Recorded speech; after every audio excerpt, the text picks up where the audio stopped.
Good afternoon, everyone, and welcome to session E2. I am Tabitha Samuel, the digital archivist of the Waring Historical Library at the Medical University of South Carolina, and I'm also the outgoing second-year director of SCAA. I will be your session moderator for today, and today's session will go from 1:30 p.m. until 2:15 p.m. This session will feature Ann Merryman from USC Upstate, who will be giving her presentation on COVID comments, capturing the university student experience during the COVID-19 pandemic. And so we have a few things to go over before we start this session. We are offering concurrent sessions, so you can enter, leave, and switch sessions at any time. Please stay muted with your video off. There are 15-minute breaks between each session to stretch and get a beverage or anything you need to do. So you'll have a 15-minute break after this session before our final session, which will be our closing keynote. And then our sessions are being recorded. As you just heard, you were just prompted. There will be a recording disclaimer. So if you wish to stay in, you'll have to consent to being recorded. But if not, Zoom will remove you from the session. And then except at the business meeting, which we just had, questions will be handled through the chat. So if you have any questions or comments for Ann, please leave those in the chat. So I'm going to stop share of my screen, and Ann, please take it away. Okay, unmuting myself, and let me get myself. Okay. Are you guys seeing? Yes. Okay. There we go. All right, super. Thank you, everybody, for coming to my presentation today. I really appreciate it, and I hope you find something interesting or enjoyable in the story that I'm going to tell you. My name, again, is Ann Merryman. I'm the coordinator of archives and special collections here at USC Upstate. And I'm going to share a collection with you today that was created through a partnership with teaching faculty here on campus. This project initially addressed a challenge that faculty in general, not just on my campus, but probably faculty everywhere, a challenge they were having with virtual instruction. But ultimately, this project ended up creating a brand new collection for myself here in the archives. So I don't feel like we need to rehash all of the challenges that archives are facing in this still lingering pandemic. We have all been challenged in multiple ways, depending on what our circumstances or what our institutions are. But of interest to me is the way that archives and other cultural heritage institutions have continued to identify these new opportunities while we're dealing with these ongoing challenges. And so, as we all know, COVID-19 has opened up some new pathways for us and has encouraged us to reach out to our communities in ways that we might not have previously done. We're still discovering these.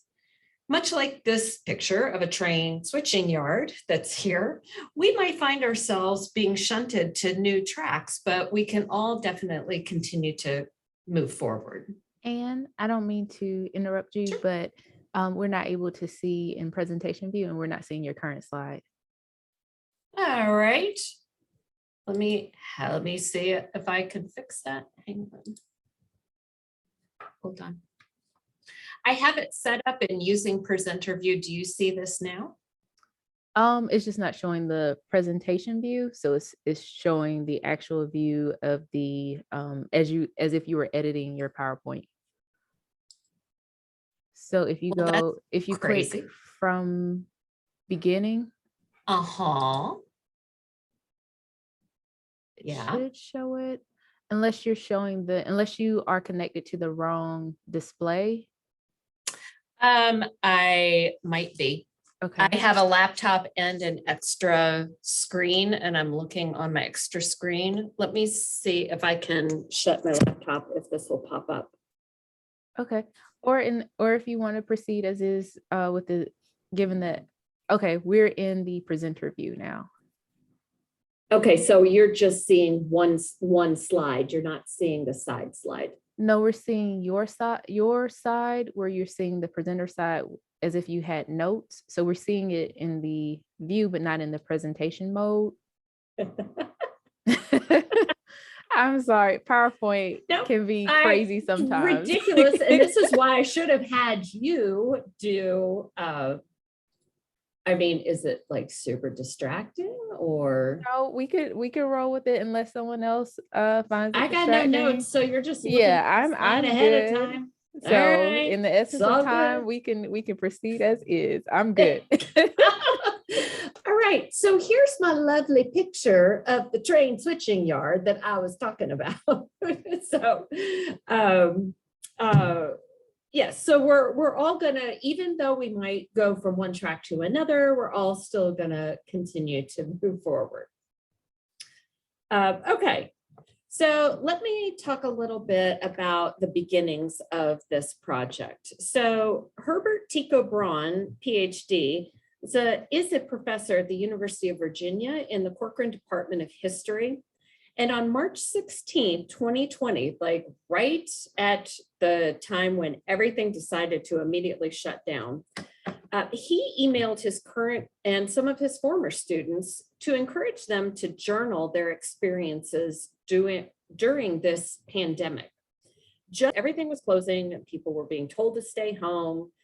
And he named this little project that he was having, this journaling project, after a mantra that he uses in his classes. And his mantra is write it down. He says, when you do, much of your life and who you are will be different than if you don't write things down. So after hearing about this project from a colleague, I adapted this idea into my own Write It Down project here at USC Upstate. And I used a LibGuide as kind of like the central project website for this.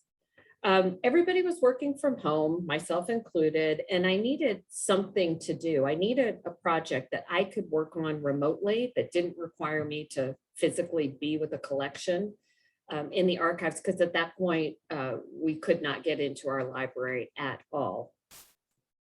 So what I decided to do was solicit submissions from students, from faculty, from outside community members, to just sort of submit either in writing or in audio form or via pictures. I gave multiple avenues for people to sort of give us their impressions of what was going on during the pandemic. And you can see here, I do have the link to the LibGuide if like jotting that down and going and looking at it. So from the outset, there were some challenges with this. Advertising the project was probably the biggest challenge that I had.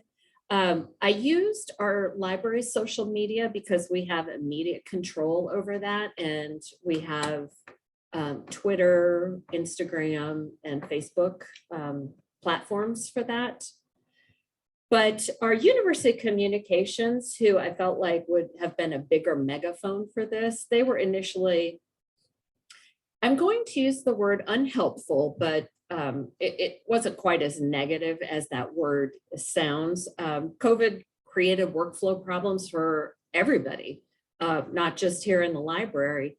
And so they were no exception. Like, they were trying to deal with how were they going to get work done that they had in the pipeline, and promoting my project really was probably the last of the things that they wanted to do.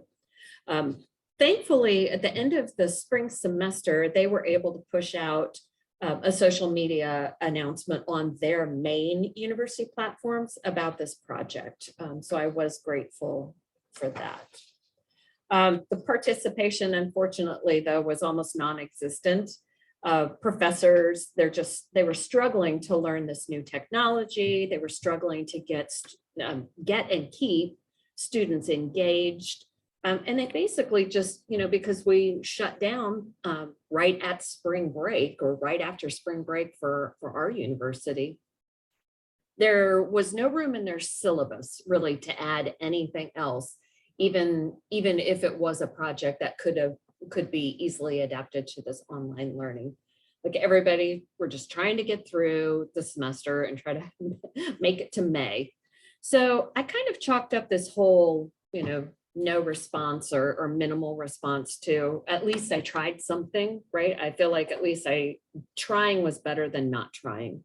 And I just kind of continued on with other things. So here comes fall 2020. As we all remember, everything basically remained online for fall of 2020. So the faculty challenge to adapt their syllabi, that continued through this fall semester. So they were trying to think of things that they could sort of bring into this online format. So fast forward to early November, and I'm contacted by a faculty member in our Fine Arts and Communications department about whether or not this Write It Down project was still active. And they wanted to let me know they were interested in working it into their final assignment in their course. So I'm laughing because despite this really tight timeline, there were about 4.5 weeks left in the semester. I said yes, because I thought that, capturing the student perspective was worth the effort and the stress that was invariably going to be part of this project. So here is then the overview, kind of the project of how it unfolded in fall of 2020. So the course was Speech 201, Foundations in Oral Communication. And the professor wanted to work my Write It Down project into their final assignment in this class. So what the students were going to do was use some writing prompts from the original Write It Down project library guide. And by writing prompts, I mean they were going to select questions from the lists of questions that I had provided on that website. And they were going to use that when compiling their final speech. This assignment included multiple elements, I think, that worked pretty well in this online environment. So they had their writing and introspection skills. They had to work on preparing organized delivery of content, which is one of the deliverables of their actual course. They had to master some probably new to them technology or new to some of them. And it included elements, it was material that all these students could access and submit in this remote learning environment. And so you can sort of see on the screen here, I don't know if you see my cursor, but this was part of the syllabus that the faculty member, or the assignment from the syllabus that the faculty member had come up with. And so it sort of talks about how they're going to create this archival, this item that's going to be part of this archival collection. And what they were submitting was an audio file that would go to me in the archives. They were submitting an outline and a reflection paper to their professor. And then I had requested a permission to publish online form for them and a photo. And as you see at the bottom here, this was a pass-fail assignment. So, they either did it or they didn't do it, and they could get an easy 100 points, which to me seems like a win-win situation.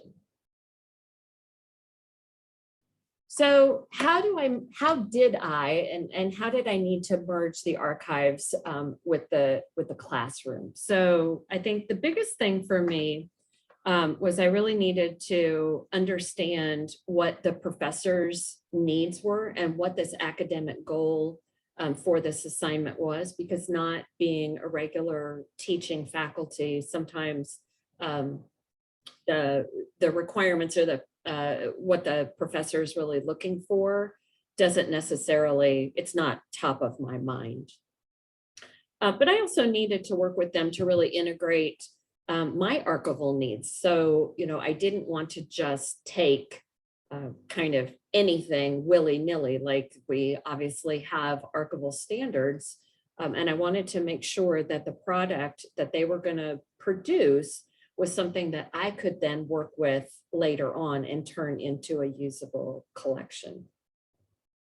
I also needed to understand from the professor's standpoint, like, how do students typically respond to an assignment, the requirements of an assignment? Because, I think I'm going to give somebody directions, and I think they're going to, step by step go through all of the directions and follow it, and it's all going to be perfect. And apparently I am very naive when I think that that is something that happens with students in general. I did have to create a specific form, a release form for this that actually mentions that this is for a classroom project. I felt like it was important not to just use kind of my general blanket permission to publish form, that I wanted it to be clear that this was created as part of classroom requirements. With the professor, we decided on using either the Apple Voice Recorder app or the Android Voice Recorder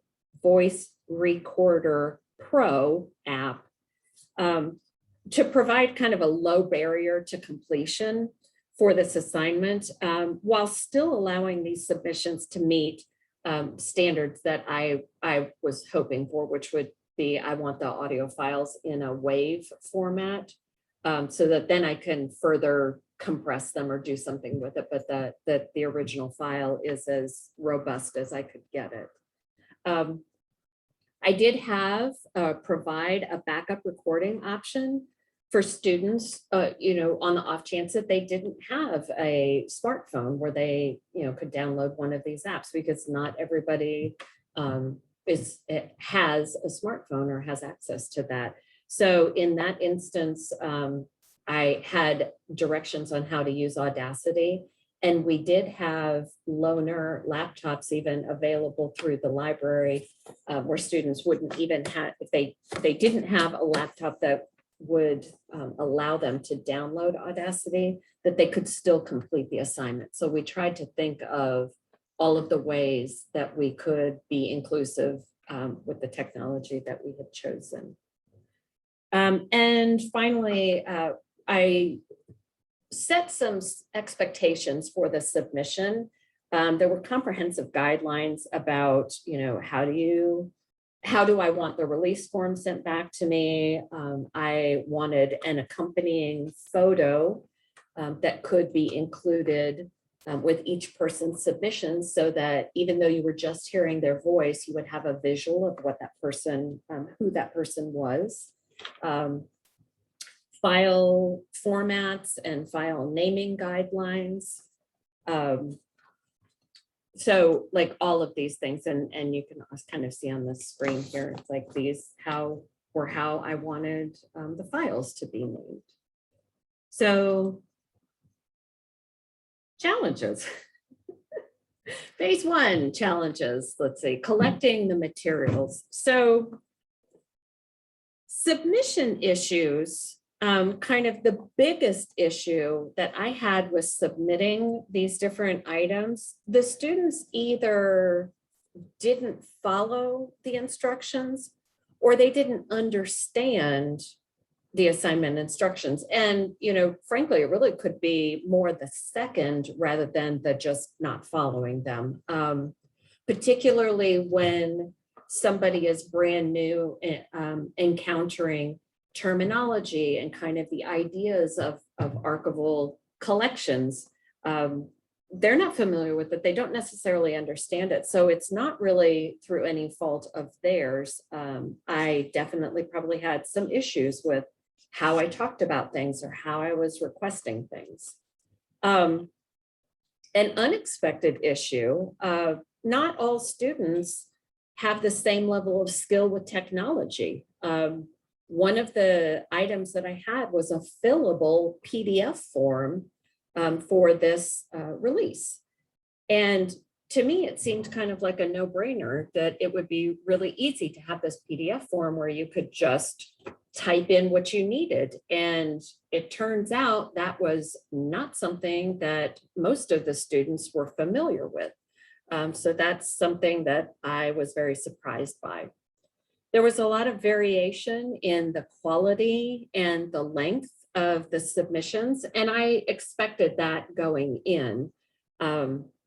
But there was, like, for instance, some of them had some ambient noise going on from their cell phone notifications. In one instance, a student was recording, it was probably in their apartment, maybe it was a friend's apartment, but as the smoke detector, the battery clearly was going because it kept chirping periodically throughout their entire recording. And this is all despite sort of specific instructions on how do you check for room sounds and how do you figure out what your recording is going to sound like. Another issue we had, one of the shortest submissions was just over 5 minutes in length. And keep in mind, this was to answer 3 questions. So this could be something that was a result of it being a pass-fail grading. So I didn't really have any control over that. And I was fine with that. It's just, there are some noticeable, there were some noticeable differences. There was some missing documentation that we had to chase down students for afterwards. Most of that were for photos, but there were a couple of release forms. And these timelines at the end of the semester were really compressed. And so it made it really difficult for us to kind of track down some of these students. In one instance, we ultimately had a student whose submission couldn't be included in the collection because we couldn't get a release form from them. And they just were not responding to any of our attempts to get that from them. So here comes spring 2021, and classes are still online only. And my faculty member wanted to repeat the assignment. So being a glutton for punishment, I'm like, yes, let's do this again.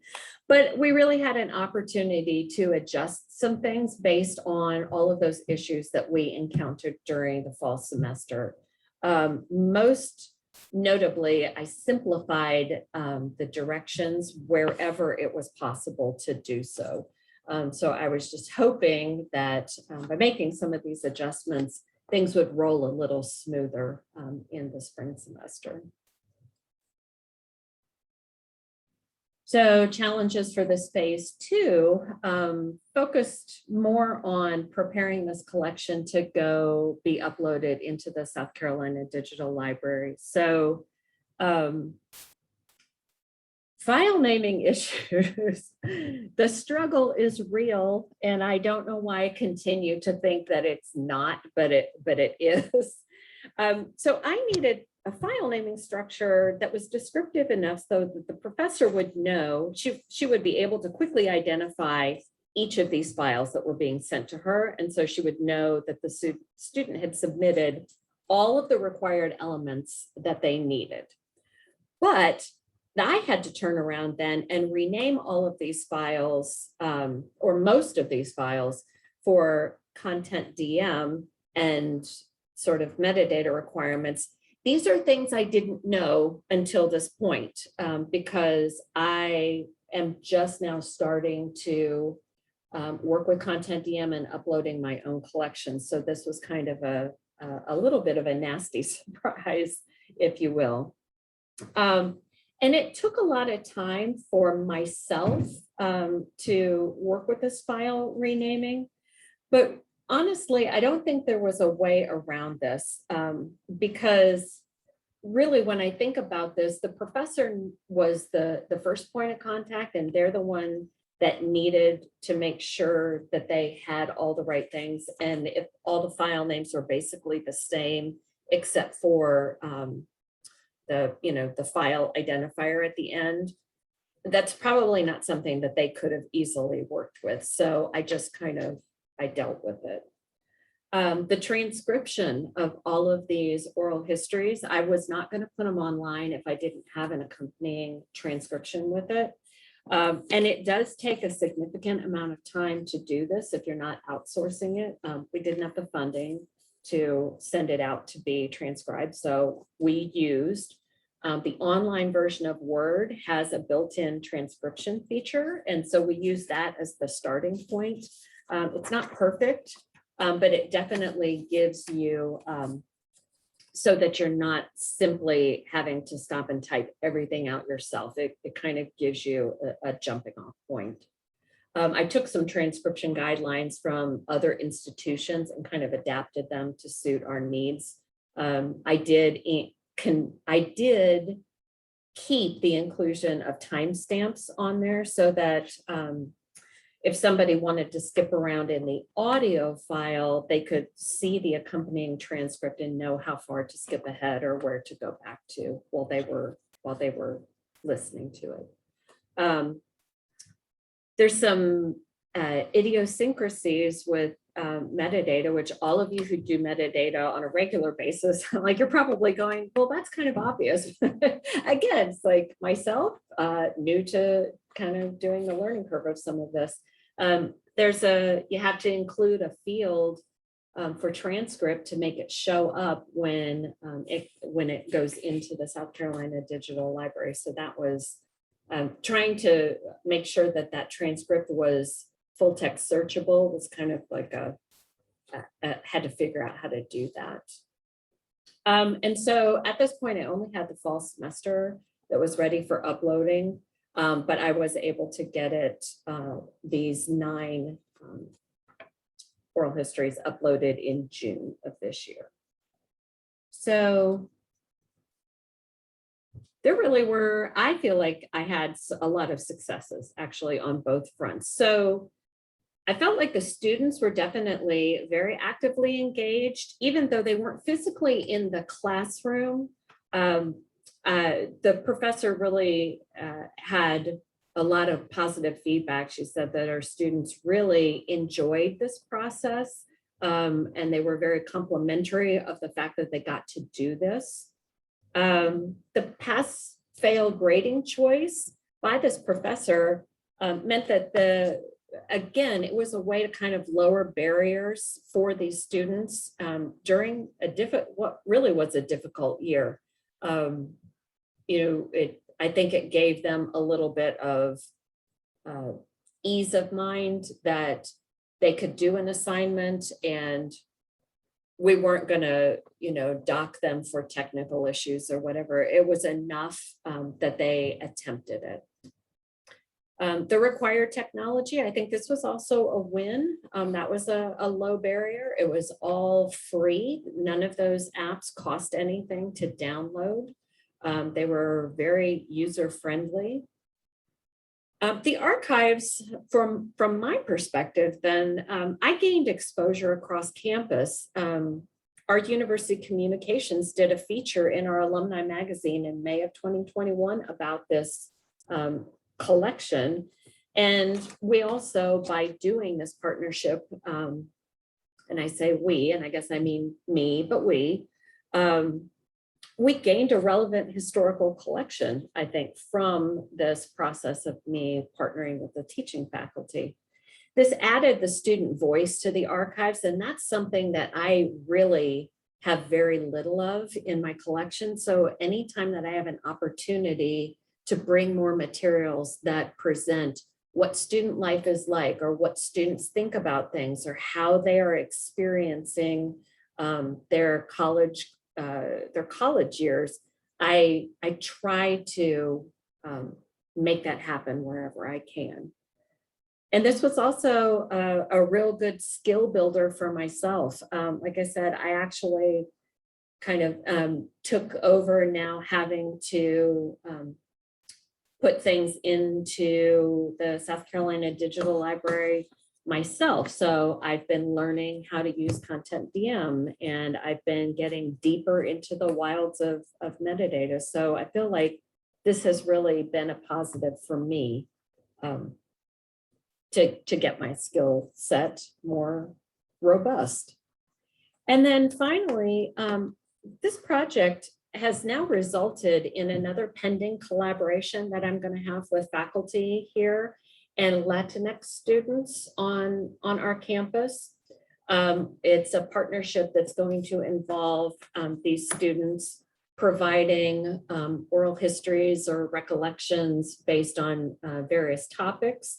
And they are going to be providing them in both Spanish and English.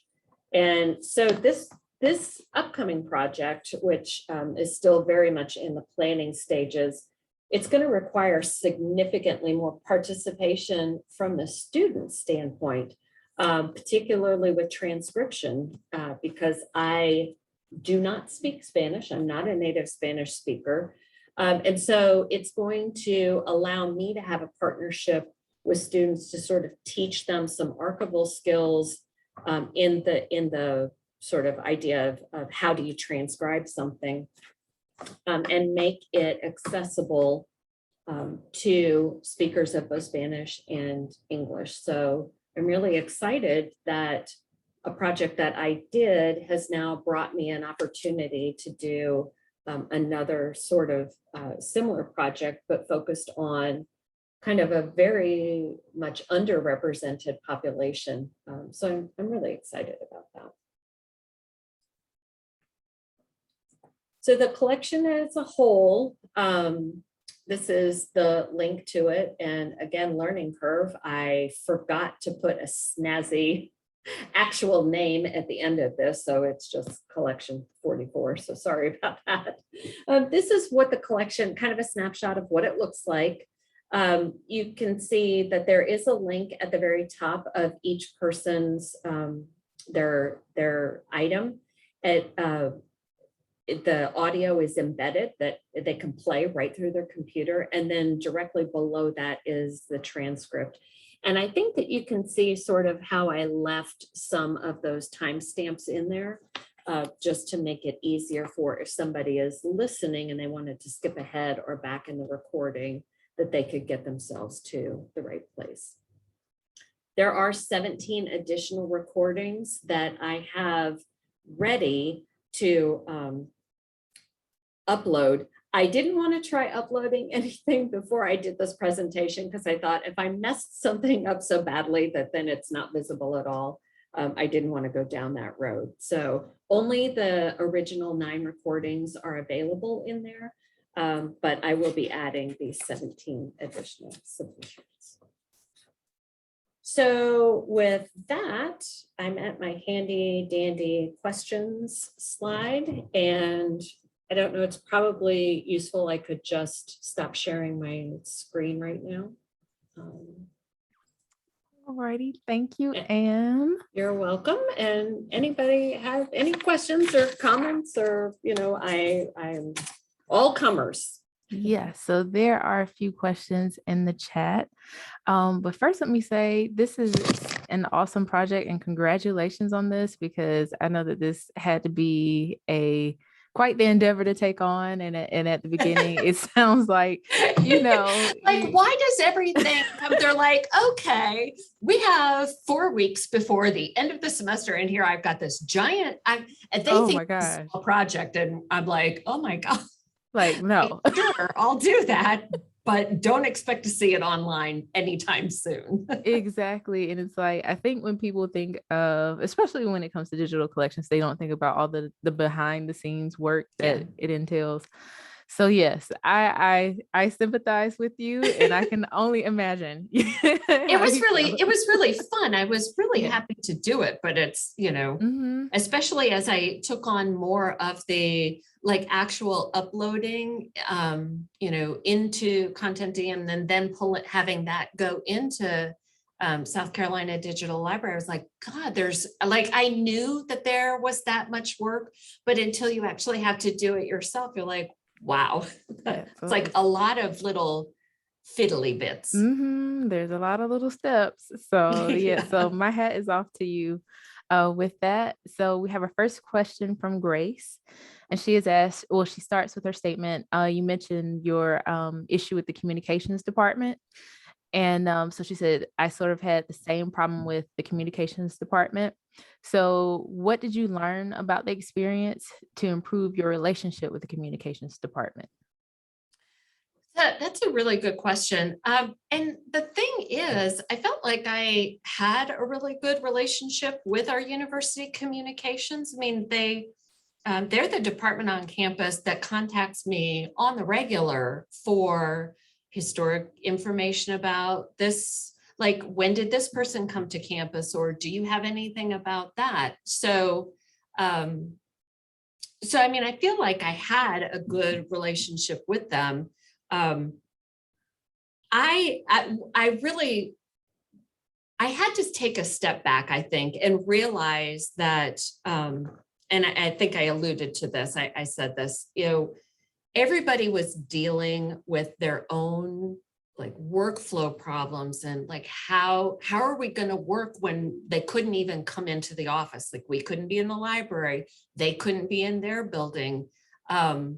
And as much as I felt like it would be super easy to just like dash off a social media post about something, like, really my collection was the small potatoes. And so once I kind of got myself into that headspace, I think that I was like, okay, that I tried something, and whatever is, and just kind of had to let it go. And